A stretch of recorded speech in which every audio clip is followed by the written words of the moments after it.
Welcome to the Cat Protection Society Purrfect Podcast, a podcast developed for cat-loving humans who want to ensure their cat has a happy, healthy, safe and enriched 9 lives, and to celebrate just how amazing cats are as companion animals.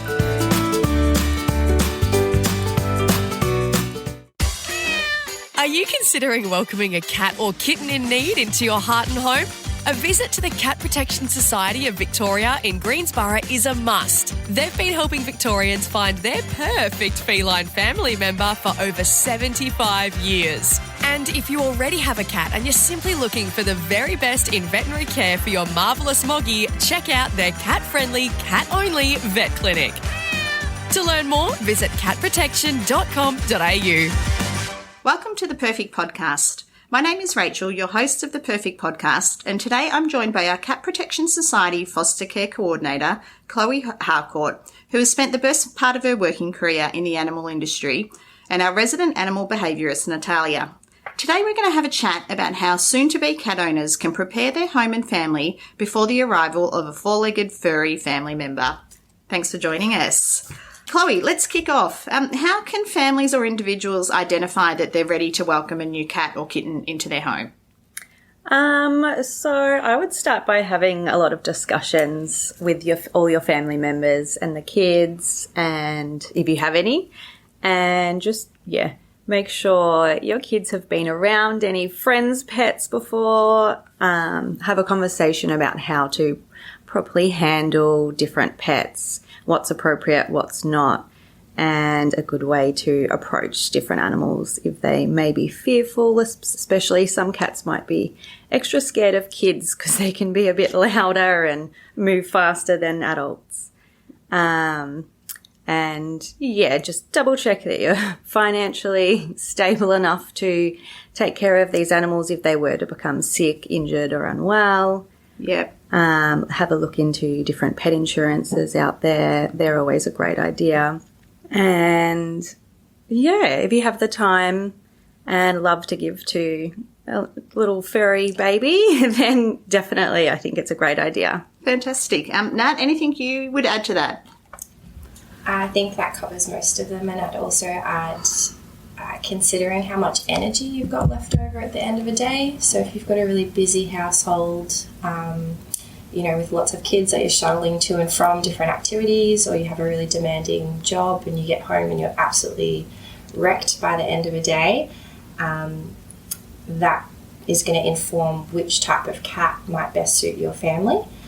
So thinking about how much energy you've also got each day to dedicate. Okay, great. So families have identified that, yes, they think they're ready for a new cat or kitten. Now, what are some of the essential items that you would recommend soon-to-be cat owners have ready for their cat's first day at home? The most important thing is to have an area that you can set up specifically for this new cat when they come home in the first days and weeks. So for some people that will be a spare bedroom or an office. For other people that might be a bathroom or a laundry or even an extra large pet crate. But having a dedicated location is going to be really essential for a new cat to be able to slot into the new household and feel confident. Yeah. And then in addition to that, we need to make sure that the cat has somewhere that they can hide. And that can be as simple as a cardboard box or even the carrier that you brought them home in.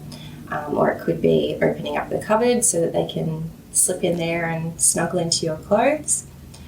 In terms of scratching options, you want to make sure that you've got something really tall and sturdy, because otherwise cats are going to gravitate towards your sturdy furniture like the couch or the bed. Okay. Chloe, does that advice differ depending on whether a family's bringing a kitten, adult or senior cat home? I think the advice still stays the same. It's just the time frame that you might move in a different. You might be quicker to introduce a kitten to larger rooms if they're confident. Yeah. Always start them out in a smaller room. But if they are like crazy bouncing around the walls, you can open the door and allow them access to other rooms. Whereas if you bring home an adult cat who might be a little bit more quiet, more reserved, I would definitely keep them in a smaller room for longer periods of time until they're comfortable to explore slowly, and that might be at quieter periods when family members aren't home, or at night they might feel more comfortable to explore the areas and get more comfortable. Okay, great. Nat, are there any common household items that should be removed or potentially dangerous spots that should be blocked prior to bringing a cat or kitten home? Pretty much the same rules as with any animals or kids in a household. So cats are really good problem solvers. They're able to open cupboards and slide doors more easily than a lot of dogs can. So you might want to put your cleaning chemicals up high. You might want to use baby locks on the cupboards. But even some cats are really keen to sort of dive into the kitchen sink or the stove if there's any remnants of food left over. So those areas can be important to keep extra tidy as you're getting to learn a new personality. Okay, great. Dryers. They love to get into dryers. Kittens. Okay. I know I had a kitten at home whose favourite place was the recycling bin. So beside the bin, and hung out with all the recycling boxes, which was, all the fun. Chloe, on the flip side, obviously there might be the inclination, people are getting a cat or kitten, they're going to rush out and buy everything. Is there any particular products that you think are better waiting until families have got a bit more of an insight into their cat or kitten's personality? What should they hold off on purchasing? Probably a big ticket item. So I wouldn't go out and spend a whole lot of money on this fancy bed, because oftentimes people do that and the cat prefers the couch or a ragged old towel to sit on. Or a recycling bin. Yeah, a recycling bin. We usually just start off with some blankets, a cheap bed, see what style they like. Some of them like the cocoon type beds where they can hide. Others will never enter that kind of bed in their lives. Okay. Nat, if listeners have any other pets at home, what should they be mindful of or perhaps consider prior to bringing a new cat or kitten home? To set their expectations to cat time. Okay. So cats are going to take weeks or months to integrate into a new household fully, and especially with other animals, especially with other cats. So thinking in terms of the next 3 to 6 months rather than the next 3 to 6 hours or days, I think is really useful for people. And then the second part is to make sure that all of the animals have plenty of resources around the house. So that refers to things like enough litter boxes, enough food and water stations, a variety of different beds to choose from, different scratching options to choose from, and that's going to minimise any conflict between animals. Okay. Chloe, family has brought home a new cat or kitten. What does the first 1 to 2 weeks look like? What can families do to help their new family member settle in best? One thing I do hear quite often is a family will adopt a cat or a kitten, and that night they'll have the entire family over to come meet it. I would avoid this. I would give the first 1 to 2 weeks time for your new pet to just settle in to his or her new environment, because everything smells brand new. It can be quite intimidating to them. So just let them bond with you and your family members slowly. I wouldn't chase them around the house and follow them. The best thing to do is to just sit on the floor, allow them to come to you. If they're not, go watch some TV and ignore them, and they're going to show interest in you. Yeah. But just stick to a routine, especially because cats love their routine. So if you are chopping and changing everything that you do and when you're feeding them, where you're feeding them, they can get confused. And definitely make sure litter trays are staying close to kittens. So if they're exploring to the lounge room, bring a litter tray out into the lounge room, because just like little kids, they're going to want to go when they want to go, and they've been running around, and they won't look too far for a litter tray. Yeah. Okay. Great feedback. So Nat, what are some of the warning signs that new cat owners should be on the lookout for to suggest that their kitten or cat might be struggling to adjust or settle into their new home? You might notice things that are to do with the cat's day-to-day functioning. So, for example, if they've gone off their food for an extended period of time, it's pretty normal for cats to go off their food for a couple of days while they're adjusting to a new environment. But if that's continuing for the first week, that's something to just mark as a concern in your mind. If we're noticing that they're not playing, again, if they're not using the litter box, if they're not wanting any sort of interaction with humans or with other animals, those can be signs that our cats are just taking a bit longer to settle in, and so it might be a good idea to just give the shelter a call and have a chat to someone, or go and see your vet and just make sure that you're keeping note of those things.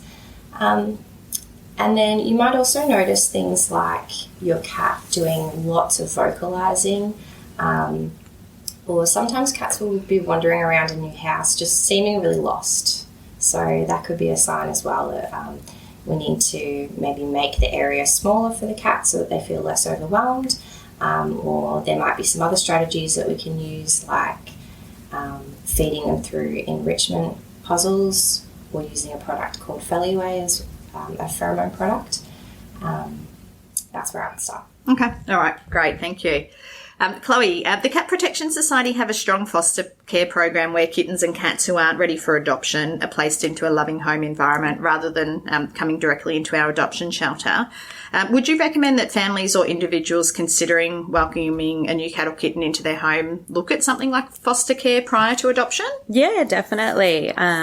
When we have families come in who aren't sure, I always recommend them to foster if I catch them. It's a really great way to see what type of personality in a cat that you're looking for.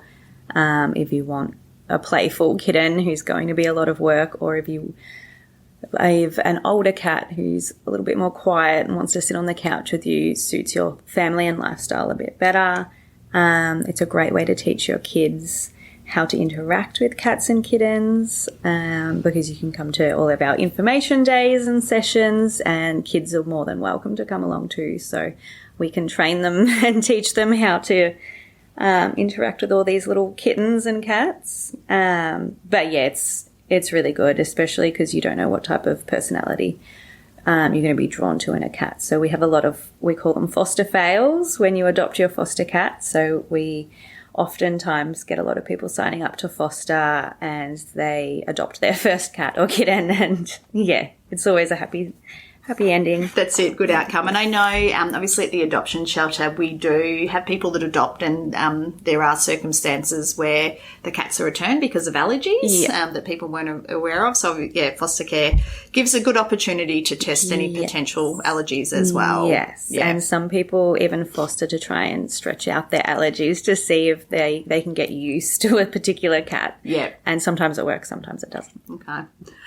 Okay, Nat, so are there any resources or similar that you would recommend soon-to-be cat owners look at prior to bringing their furry family member home? I'd definitely jump on the Cat Protection website, because there's some great content in the podcasts, and you can definitely come in and speak to the team here as well anytime. And then aside from that, I think a really good family-friendly resource is Jackson Galaxy on YouTube. In terms of how to set up your home and how to interact with cats, and lots of great tips for kids as well. Okay, great. Chloe, any other advice you'd like to share to, people that are potentially listening in thinking they may want to adopt?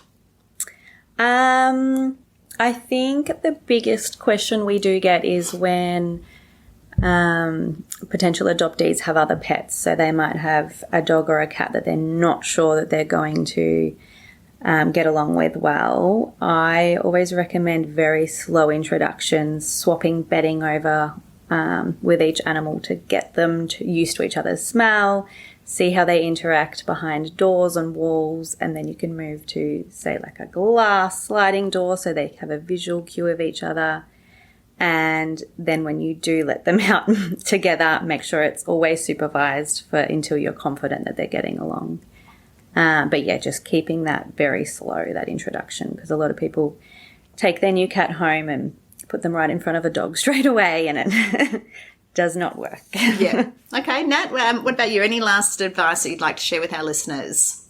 If you have a multi-cat household, it's really important as well that all of the different items that you have for your cat have at least 2 exit points. So, for example, if you've got litter boxes that have a hood over them, that can be a real problem in a multi-cat household or even a dog-cat household, because the cat can get bailed up in the toilet and not feel safe enough to use it and start going in an undesirable spot. Same goes for things like bedding. You want to try and make sure any cardboard boxes, any scratching trees have 2 exit points so that the animals can move away easily and not get cornered. Okay, excellent. Chloe and Nat, thank you very much for your time.